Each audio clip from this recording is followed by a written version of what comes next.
O desejado de todas as nações. Capítulo 12. A tentação. E Jesus, cheio do Espírito Santo, voltou do Jordão e foi levado pelo Espírito ao deserto. As palavras de Marcos são ainda mais significativas. Diz ele: E logo o Espírito o impeliu para o deserto. E ali esteve no deserto 40 dias, tentado por Satanás, e vivia entre as feras. E naqueles dias não comeu coisa alguma. Quando Jesus foi levado ao deserto para ser tentado, foi levado pelo Espírito de Deus. Não convidou à tentação. Foi para o deserto para estar sozinho, a fim de considerar sua missão e obra. Por jejum e oração, se devia fortalecer para a sangrenta vereda que lhe cumpria trilhar. Mas Satanás sabia que Jesus fora para o deserto e julgou ser essa a melhor ocasião de se lhe aproximar.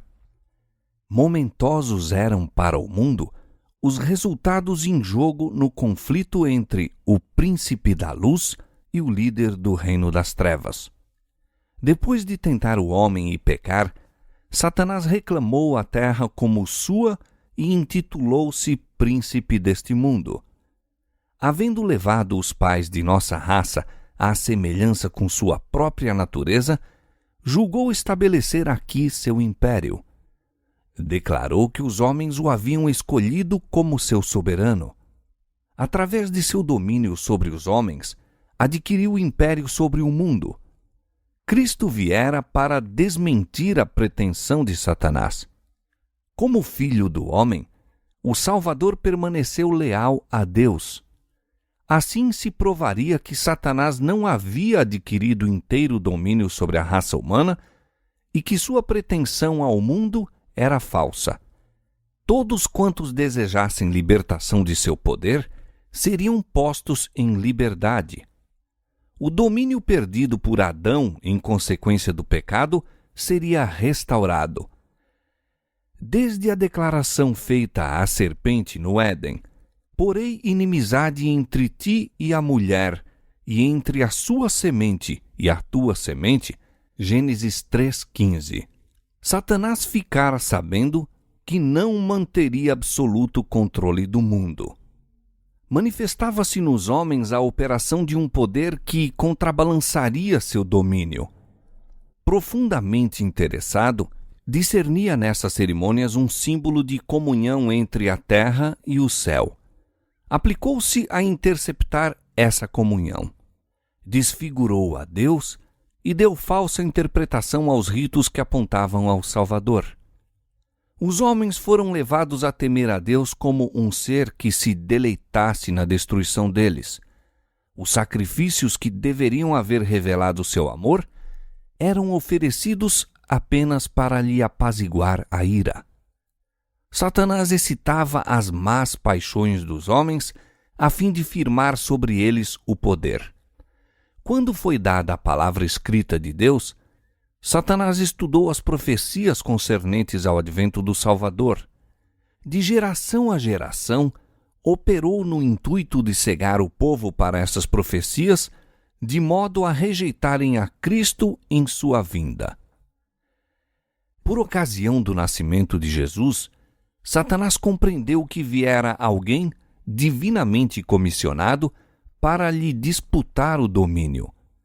Tremeu ante a mensagem dos anjos que atestava a autoridade do recém-nascido rei. Satanás bem sabia a posição ocupada por Cristo no céu como o amado do Pai. Que o Filho de Deus viesse à terra como homem encheu-o de assombro e apreensão. Não podia penetrar o mistério desse grande sacrifício. Sua alma egoísta não compreendia tal amor pela iludida raça. A glória e a paz do céu e a alegria da comunhão com Deus não eram senão fracamente percebidas pelos homens. Mas bem as conhecia Lúcifer, o querubim cobridor. Desde que perdera o céu, estava decidido a vingar-se, levando outros a partilhar de sua queda.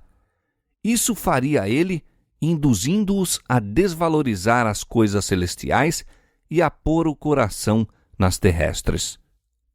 Não sem obstáculos, devia o comandante celestial conquistar a humanidade para seu reino. Desde criancinha em Belém, foi continuamente assaltado pelo maligno. A imagem de Deus era manifesta em Cristo e nos conselhos de Satanás se decidiu que fosse vencido. Não viera ainda ao mundo algum ser humano que escapasse ao poder do enganador. Foram-lhe soltas no encalço as forças da confederação do mal, empenhando-se contra ele no intuito de, se possível, vencê-lo. Quando do batismo de Cristo, Satanás achava-se entre os espectadores. Viu a glória do Pai cobrir o Filho. Ouviu a voz de Jeová testificando da divindade de Jesus. Desde o pecado de Adão, estivera a raça humana cortada da direta comunhão com Deus. A comunicação entre o céu e a terra fizera-se por meio de Cristo, mas agora que Jesus viera, em semelhança da carne do pecado, Romanos 8, 3. O próprio Pai falou. Dantes, comunicara-se com a humanidade por intermédio de Cristo. Fazia-o agora em Cristo. Satanás esperara que, devido ao aborrecimento de Deus pelo pecado, se daria eterna separação entre o céu e a terra. Era, no entanto, agora manifesto que a ligação entre Deus e o homem fora restaurada. Satanás viu que ou venceria ou seria vencido. Os resultados do conflito envolviam demasiado para ser ele confiado aos anjos confederados. Ele próprio devia dirigir em pessoa o conflito. Todas as forças da apostasia se puseram a postos contra o Filho de Deus. Cristo se tornou o alvo de todas as armas do inferno. Muitos há que não consideram esse conflito entre Cristo e Satanás como tendo relação especial com sua própria vida. Pouco interesse tem para eles. Mas essa luta repete-se nos domínios de cada coração. Ninguém abandona jamais as fileiras do mal para o serviço de Deus sem enfrentar os assaltos de Satanás. As sedutoras sugestões a que Cristo resistiu foram as mesmas que tão difícil achamos vencer. A pressão que exerciam sobre ele era tanto maior quanto seu caráter era superior ao nosso. Com o terrível peso dos pecados do mundo sobre si, Cristo suportou a prova quanto ao apetite, o amor do mundo e da ostentação que induz à presunção. Foram essas as tentações que derrotaram Adão e Eva e tão prontamente nos vencem a nós. Satanás apontara o pecado de Adão como prova de que a lei de Deus era injusta e não podia ser obedecida. Cristo devia redimir em nossa humanidade a falha de Adão. Quando este fora vencido pelo tentador, entretanto, não tinha sobre si nenhum dos efeitos do pecado. Encontrava-se na pujança da perfeita varonilidade, possuindo o pleno vigor da mente e do corpo. Achava-se circundado das glórias do Éden e em comunicação diária com seres celestiais. Não assim quanto a Jesus, quando penetrou no deserto para medir-se com Satanás. Por 4.000 anos estivera a raça a decrescer em forças físicas, vigor mental e moral, e Cristo tomou sobre si as fraquezas da humanidade degenerada. Unicamente assim podia salvar o homem das profundezas de sua degradação. Pretendem muitos que era impossível Cristo ser vencido pela tentação. Neste caso, não teria sido colocado na posição de Adão. não poderia haver obtido a vitória que aquele deixara de ganhar. Se tivéssemos, em certo sentido, um mais probante conflito do que teve Cristo, então ele não estaria habilitado para nos socorrer. Mas nosso Salvador se revestiu da humanidade com todas as contingências da mesma. Tomou a natureza do homem com a possibilidade de ceder à tentação. Não temos que suportar coisa nenhuma que ele não tenha sofrido. Para Cristo, como para o Santo Par no Éden, foi o apetite o terreno da primeira grande tentação. Exatamente onde começara a ruína, deveria começar a obra de nossa redenção. Como pela desobediência com o apetite caíra Adão, assim, pela negação do mesmo, devia Cristo vencer. E tendo jejuado 40 dias e 40 noites, depois teve fome. E chegando-se a ele o tentador, disse: Se tu és o Filho de Deus, manda que estas pedras se tornem em pães. Ele, porém, respondendo, disse: Está escrito, nem só de pão viverá o homem, mas de toda a palavra que sai da boca de Deus. Do tempo de Adão ao de Cristo, a condescendência própria havia aumentado o poder dos apetites e paixões, tendo eles domínio quase ilimitado. Os homens se haviam aviltado e ficado doentes, sendo-lhes de si mesmos impossível vencer. Cristo venceu em favor do homem pela resistência à severíssima prova. Exercitou, por amor de nós, um autodomínio mais forte que a fome e a morte. E nessa vitória estavam envolvidos outros resultados que entram em todos os nossos conflitos com o poder das trevas. Quando Jesus chegou ao deserto, estava rodeado da glória do Pai. Absorto em comunhão com Deus, foi erguido acima da fraqueza humana. Mas a glória afastou-se e ele foi deixado a lutar com a tentação. Ela o apertava a todo instante. Sua natureza humana recuava do conflito que o aguardava. Durante 40 dias jejuou e orou. Fraco e emagrecido pela fome, macilento e extenuado pela angústia mental, o seu parecer estava tão desfigurado, mais do que o de outro qualquer, e a sua figura mais do que a dos outros filhos dos homens. Isaías 52:14. Era então a oportunidade de Satanás. Julgou poder agora vencer a Cristo. Eis que foi ter com o Salvador, como em resposta às suas orações, disfarçado num anjo do céu. Pretendia ter uma missão de Deus, declarar que o jejum de Jesus chegara ao termo. Como Deus enviara um anjo para deter a mão de Abraão de oferecer Isaque, assim, satisfeito com a prontidão de Cristo para entrar na sangrenta vereda, o Pai mandara um anjo para o libertar. Era essa a mensagem trazida a Jesus. O Salvador desfalecia de fome, ambicionava o alimento, quando Satanás o assaltou de repente. Apontando para as pedras que juncavam o deserto e tinham a aparência de pães, disse o tentador: Se tu és o Filho de Deus, manda que estas pedras se tornem em pães. Conquanto aparecesse como um anjo de luz, essas primeiras palavras traíam-lhe o caráter. Se tu és o Filho de Deus. Aí está a insinuação de desconfiança.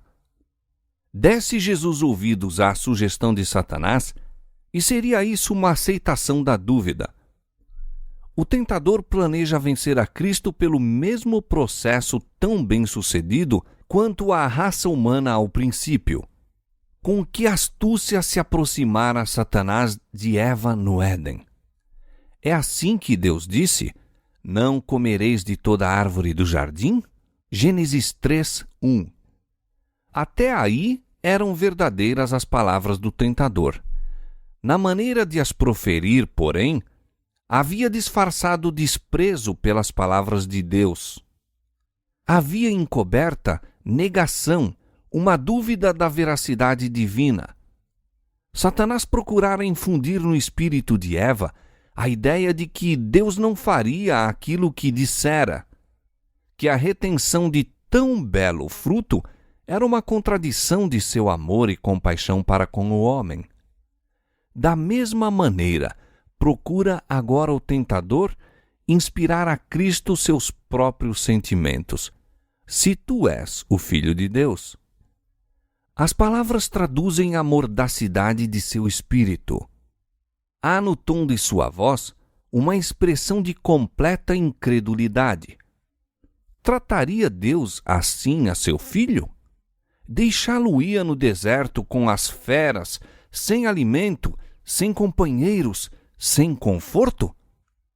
Insinua que Deus nunca intentaria que seu filho se achasse em tal condição. Se tu és o Filho de Deus, mostra teu poder, mitigando a fome que te oprime. Manda que esta pedra se torne em pão. As palavras do céu, este é meu Filho amado, em quem me comprazo, Mateus 3,17, soavam ainda aos ouvidos de Satanás. Mas ele estava decidido a fazer Cristo descrer desse testemunho. A palavra de Deus era a segurança de Cristo quanto à divindade de sua missão. Viera viver como homem entre os homens e era a palavra que declarava sua ligação com o céu. Era o desígnio de Satanás fazê-lo duvidar dessa palavra. Se a confiança de Cristo em Deus fosse abalada, Satanás sabia que lhe caberia a vitória no conflito. Poderia derrotar Jesus. Esperava que, sob o império do acabrunhamento e de extrema fome, Cristo perdesse a fé em seu Pai e operasse um milagre em seu benefício. Houvesse ele feito isso, e ter-se-ia frustrado o plano da salvação. Quando o Filho de Deus e Satanás, pela primeira vez, se defrontaram em conflito, era Cristo o comandante das hostes celestiais, e Satanás, o cabeça da rebelião no céu, fora dali expulso. Agora, dir-se-ia haverem-se invertido as condições e o adversário explorou o mais possível sua suposta vantagem. Um dos mais poderosos anjos, disse ele, fora banido do céu. A aparência de Jesus indicava ser ele aquele anjo caído, abandonado de Deus e desamparado dos homens. Um ser divino devia ser capaz de comprovar sua pretensão mediante um milagre. Se tu és o Filho de Deus, manda que estas pedras se tornem em pães. Tal ato de poder criador, insiste o maligno, seria concludente prova de divindade. Isto poria termo à contenda. Não foi sem luta que Jesus pôde escutar em silêncio o arqui-enganador. O Filho de Deus, no entanto, não devia provar sua divindade a Satanás ou explicar-lhe a causa de sua humilhação. Atendendo às exigências do rebelde, não se conseguiria coisa alguma para o bem do homem ou a glória de Deus. Houvesse Cristo acedido às sugestões do inimigo, e Satanás teria dito ainda: mostra-me um sinal para que eu creia que és o Filho de Deus. A prova teria sido inútil para quebrar o poder da rebelião no coração dele, e Cristo não devia exercer poder divino em seu próprio benefício. Viera para sofrer a prova como nos cumpre a nós fazer, deixando-nos um exemplo de fé e submissão. Nem aí, nem em qualquer ocasião em sua vida terrestre, operou ele um milagre em seu favor. Suas maravilhosas obras foram todas para o bem dos outros. Se bem que Cristo reconhecesse Satanás desde o princípio, não foi incitado a entrar com ele em discussão. Fortalecido com a lembrança da voz do céu, descansou no amor de seu Pai. Não parlamentaria com a tentação. Jesus enfrentou Satanás com as palavras da Escritura. Está escrito, disse ele. Em toda tentação, sua arma de guerra era a palavra de Deus. Satanás exigia de Jesus um milagre como prova de sua divindade. Mas alguma coisa maior que todos os milagres, uma firme confiança num "assim diz o Senhor", era o irrefutável testemunho. Enquanto Cristo se mantivesse nessa atitude, o tentador nenhuma vantagem poderia obter. Era nas ocasiões de maior fraqueza que assaltavam a Cristo as mais cruéis tentações. Assim pensava Satanás prevalecer. Por esse método, obtivera a vitória sobre os homens. Quando a resistência desfalecia, a força de vontade se debilitava e a fé deixava de repousar em Deus, então eram vencidos os que se haviam há muito e valorosamente mantido ao lado do direito. Moisés achava-se fatigado pelos 40 anos da peregrinação de Israel, quando, por um momento, sua fé deixou de se apoiar no infinito poder. Fracassou exatamente no limiar da terra prometida. O mesmo quanto a Elias, que se mantivera diante do rei Acabe, que enfrentara toda a nação de Israel com os 450 profetas de Baal à sua frente. Depois daquele terrível dia sobre o Carmelo, em que os falsos profetas haviam sido mortos e o povo declarara sua fidelidade a Deus, Elias fugiu para salvar a vida diante das ameaças da idólatra Jezabel. Assim se tem Satanás aproveitado da fraqueza da humanidade. E continuará a operar deste modo. Sempre que uma pessoa se encontra rodeada de nuvens, perplexa pelas circunstâncias ou aflita pela pobreza e a infelicidade, Satanás se acha a postos para tentar e aborrecer. Ataca nossos pontos fracos de caráter. Procura abalar nossa confiança em Deus, que permite existir em tais condições. Somos tentados a desconfiar de Deus, por em dúvida seu amor. Frequentemente o tentador vem a nós, como foi a Cristo, apresentando nossas fraquezas e enfermidades. Espera desanimar-nos a alma e romper nossa ligação com Deus. Então está seguro de sua presa. Se o enfrentássemos como Jesus fez, haveríamos de escapar a muita derrota. Parlamentando com o inimigo, damos-lhe vantagem. Quando Cristo disse ao tentador, "Nem só de pão viverá o homem, mas de toda palavra que sai da boca de Deus", repetiu as mesmas palavras que, mais de 1400 anos atrás, ele dissera a Israel. O Senhor teu Deus te guiou no deserto estes 40 anos, e te humilhou, e te deixou ter fome, e te sustentou com o maná que tu não conheceste, nem teus pais o conheceram, para te dar a entender que o homem não viverá só de pão, mas de tudo o que sai da boca do Senhor viverá o homem. Deuteronômio capítulo 8, versos 2 e 3. No deserto, quando falharam todos os meios de subsistência, Deus enviou a seu povo maná do céu, e foi-lhe dada suficiente e constante provisão. Essa providência visava ensinar-lhes que, enquanto confiassem em Deus e andassem em seus caminhos, Ele os não abandonaria. O Salvador pôs agora em prática a lição que dera a Israel. Pela palavra de Deus fora prestado socorro às hostes hebraicas, e pela palavra seria a ele concedido a Jesus. Ele aguardava o tempo designado por Deus para o socorrer. Achava-se no deserto em obediência a Deus e não obteria alimento por seguir as sugestões de Satanás. Em presença do expectante universo, Testificou ele ser menor desgraça sofrer, seja o que for, do que afastar-se de qualquer modo da vontade de Deus. Nem só de pão viverá o homem, mas de toda palavra que sai da boca de Deus. Muitas vezes, o seguidor de Cristo é colocado em situação em que não lhe é possível servir a Deus e continuar seus empreendimentos mundanos. Talvez pareça que a obediência a qualquer claro reclamo da parte de Deus o privará dos meios de subsistência. Satanás quer fazê-lo crer que deve sacrificar as convicções de sua consciência. Mas a única coisa no mundo em que podemos repousar é a palavra de Deus. Buscai primeiro o reino de Deus e a sua justiça, e todas as outras coisas vos serão acrescentadas. Mateus 6,33.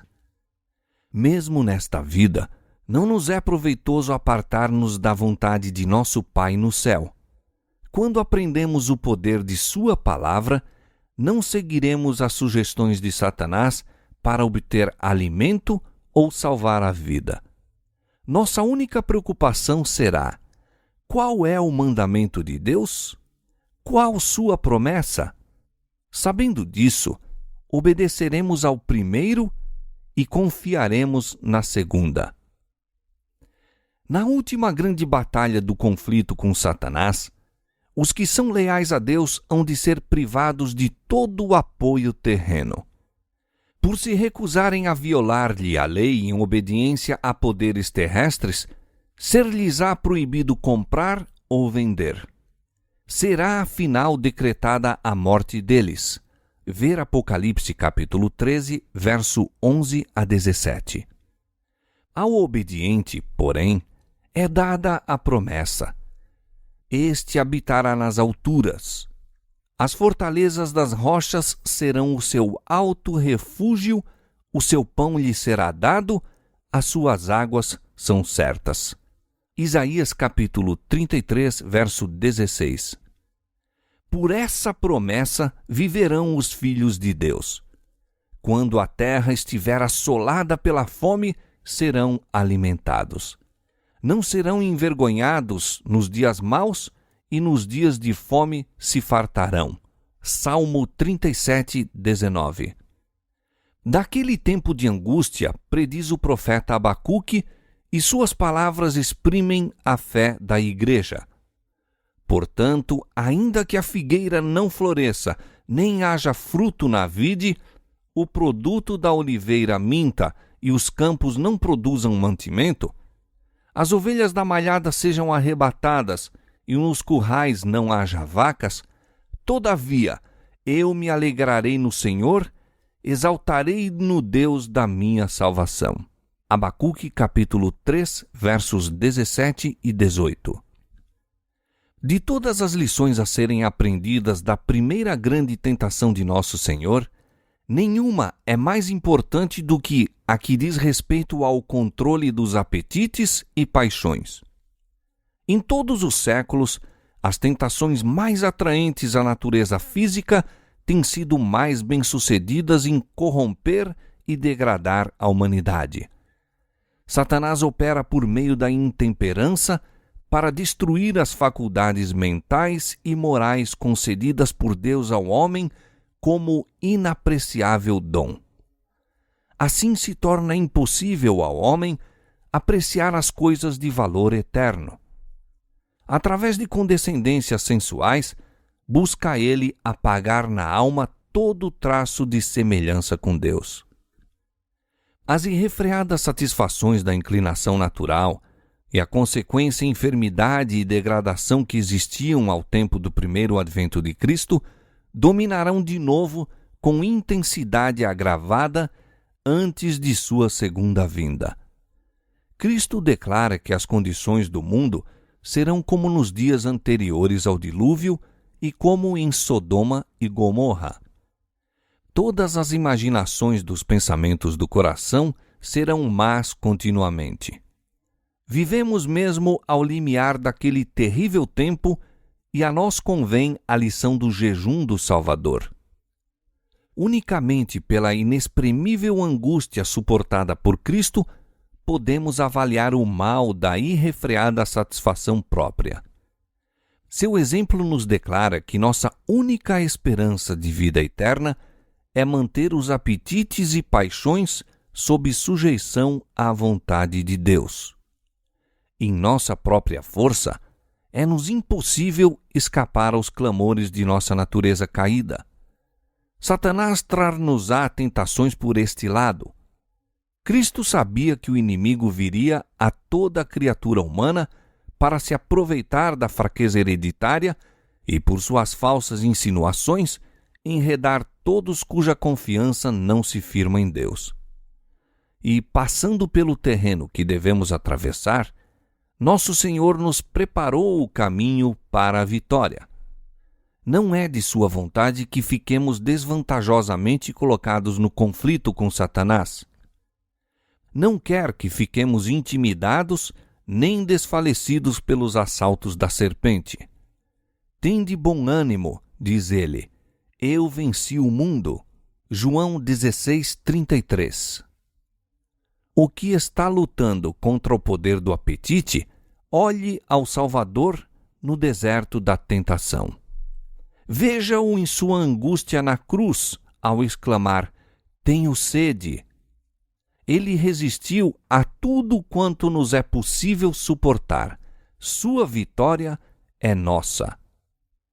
Jesus repousava na sabedoria e força de seu Pai Celeste. Declara, o Senhor Jeová me ajuda, pelo que me não confundo, e sei que não serei confundido.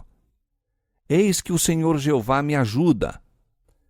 Mostrando seu próprio exemplo, diz-nos, quem há entre vós que tema ao Senhor? Quando andar em trevas e não tiver luz nenhuma, confie no nome do Senhor e firme-se sobre o seu Deus. Isaías capítulo 50, versos 7 a 10.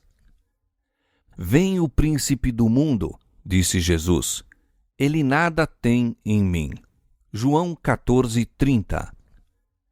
Nada havia nele que correspondesse aos sofismas de Satanás.